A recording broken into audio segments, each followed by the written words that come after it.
I wanna spend some time with you. Is looking at you, kid.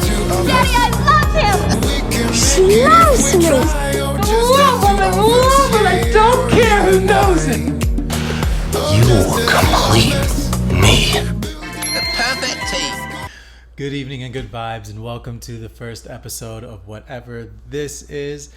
We decided we're going to start doing travel tips and tricks for travel, whatever. And so this is the very first episode, and we're pretty psyched. Yeah, it's basically going to be a online or a travel blog, but in video form.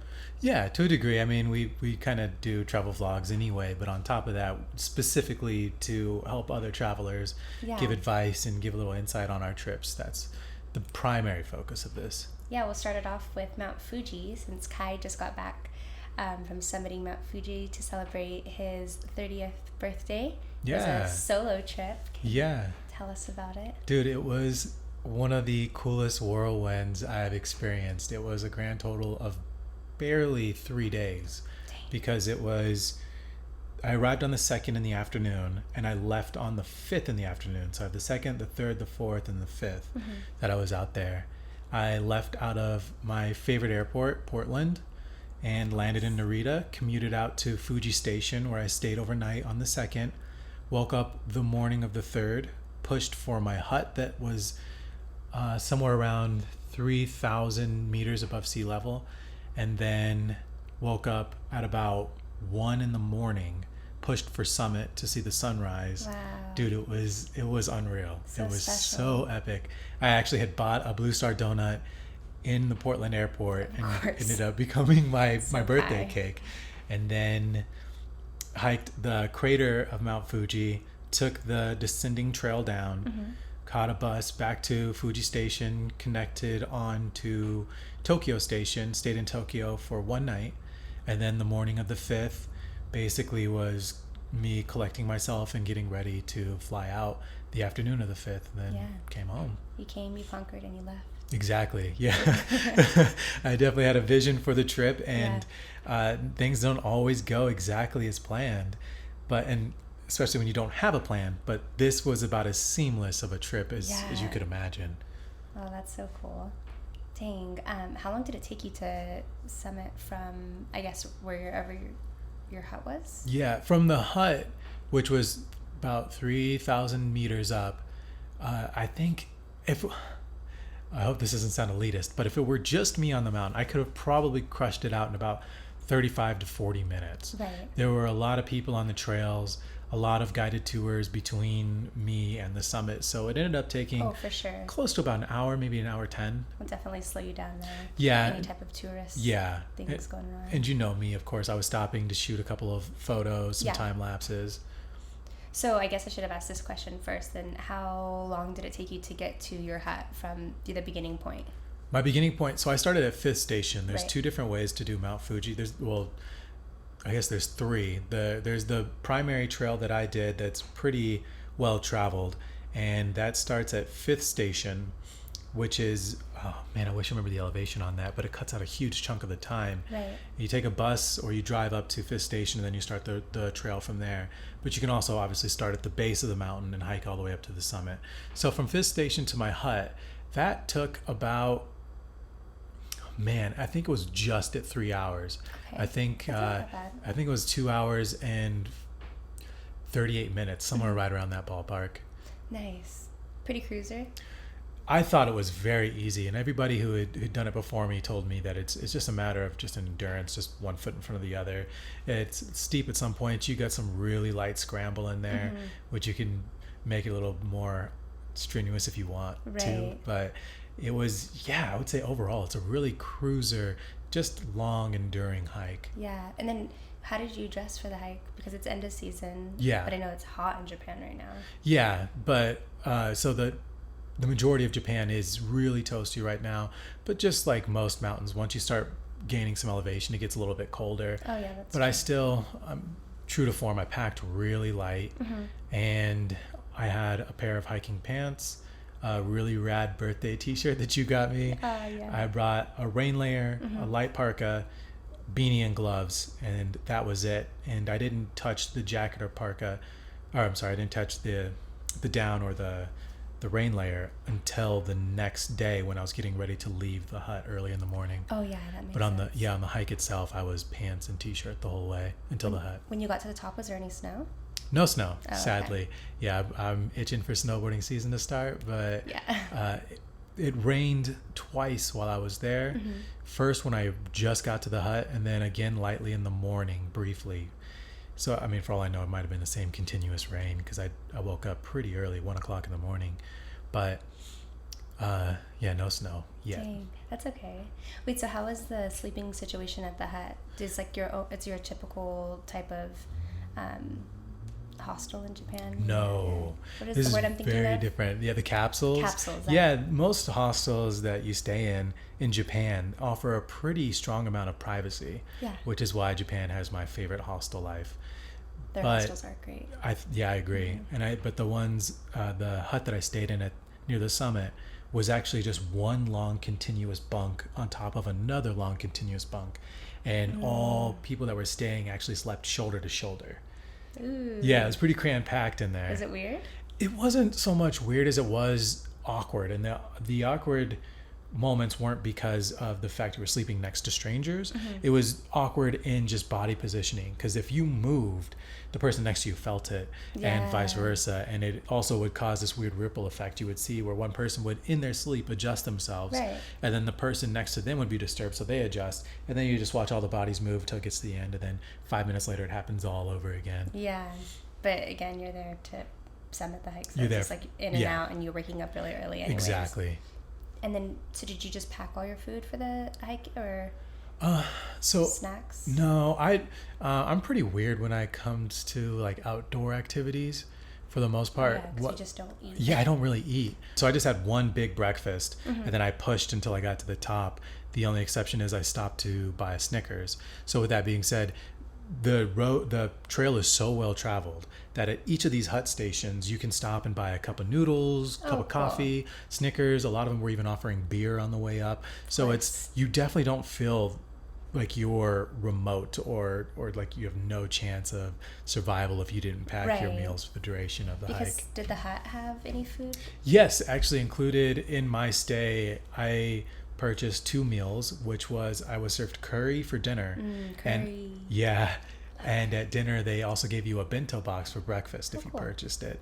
And the bento box had some of these sushi pieces in it, 3 little sushi pieces. I wish I knew what they actually were. It's just rice wrapped in this really sweet tasting bread almost. And then 2 other things that I, again, don't know what they are, but I popped them in my But mouth it and was went on good? my way. It was really good. Satisfied? Nice. Dang, what a special way to celebrate your birthday, though. Man, this is what, the 3rd birthday you've been around for of mine, and I definitely have a style in which I like to For sure. to celebrate my birthdays, and that's to kind of get away from everything and have a chance to reflect on the year previous as well as to get prepped for the year to come. Yeah, Try and set so some cool. goals. But the thing that was different with this, even though I don't make a big to-do out of my birthdays, it's 30 still kind of has this ominous sound to it. I understand that it is 3 decades at that point in my life. Right. And with that being said, my reflections no longer were just about the year prior. It wasn't even just stopping at the decade prior. I started thinking about as far back as I could remember and replaying as much of my life as I could. And it was really pretty special. I love that. Yeah. That's cool. So when you got up to watch the sunrise, I mean, you're standing in clouds. Yeah. That's so cool. Yeah. And, very first thing, I open the door and I look out from my hut and I can see a long trail of headlamps. I turn around and I can see headlamps going up as well.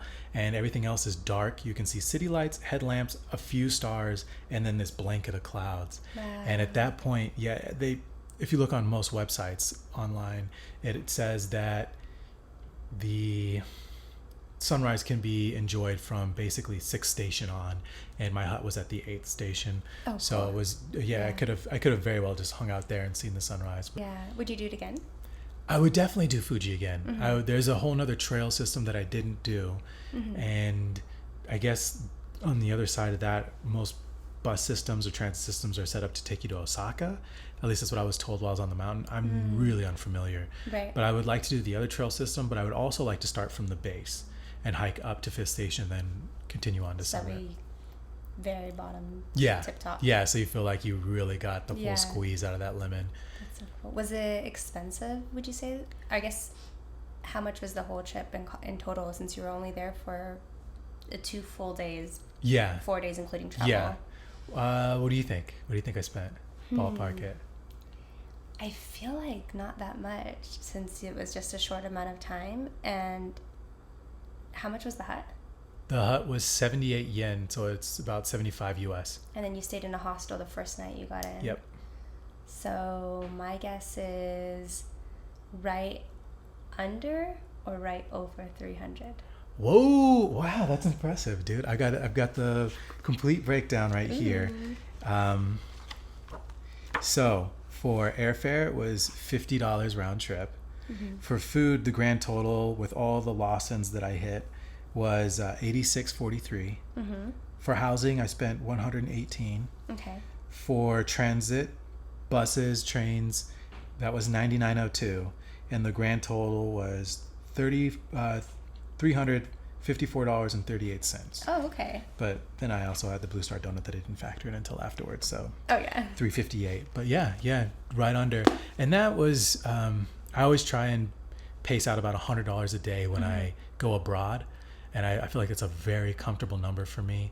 I don't stay in luxury suites. I don't do too many crazy But things. when you're in Japan, the hostels sometimes feel that Dude, way for the price. I agree. It's not a bad deal. And I think that's why you and I have been able to travel so well together. Is we have a very similar mindset in that what do you do in the hotel, really? Like, Right. You eat, sleep, shower. Yeah. And how much of a hotel room do I need to eat, sleep, and shower? I don't need much. Yeah. So the shared shower is totally fine by me, and like a shared sleeping space, that's totally fine by me.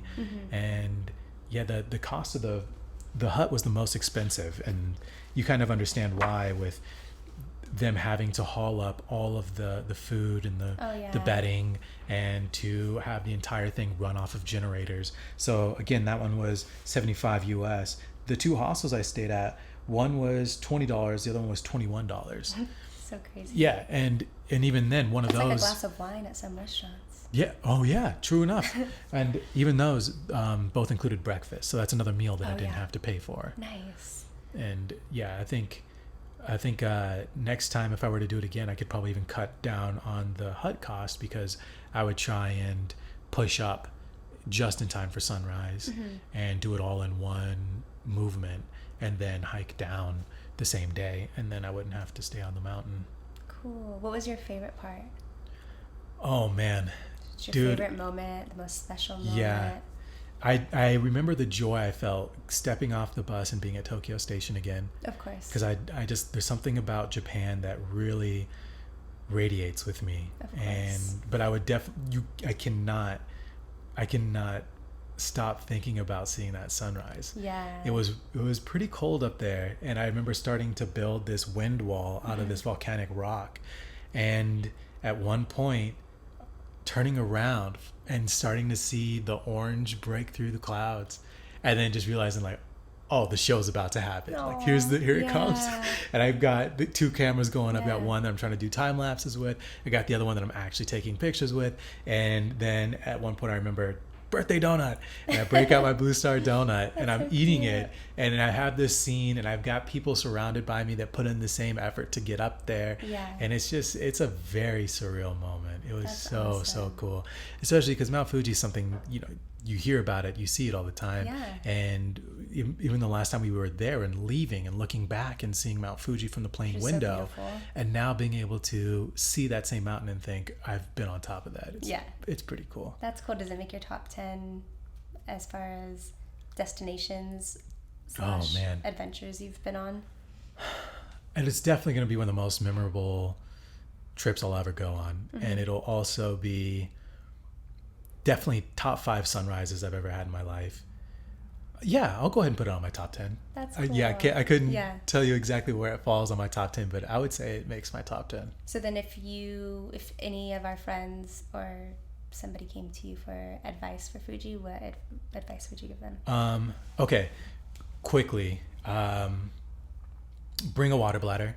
Bring like a Camelback of some kind. For sure. It's a trash in, trash out situation. But if you buy from a hut, pour the water into your backpack and then give them back the trash, they'll take it. If you try to give trash to the huts along the way, they might be reluctant or they might not take it at all. Right. So that's one of the big ones. The second one, I mean, this is just this is something I just assume people know when they hike, but never take a brand new pair of boots on the mountain. I saw so many brand new pairs. I was like, that's not smart at all. You're gonna have a lot of blisters and you don't know how those boots are gonna operate. I saw a lot of people that were going up with just water bottles that they bought at Fifth Station. Just the normal commercial bottles, which, I mean, again, it's not a dangerous remote mountain, so you can buy more on the mountain, but why not just have a 3-liter in your bag and be set to go? How high is 12,000. It's a 12,000 plus mountain. So for water bottles for 12. Yeah, I just assumed. Any other beta for the mountain? Bring cash. Yeah, then there's a few places that'll take card, but when it comes to the food transactions, if you want to buy a Snickers bar or whatever, they're going to want to deal in cash. And the last thing that I wish I knew, which is so small, but there at Tokyo Station, there's a place where you can stash your bag in a locker.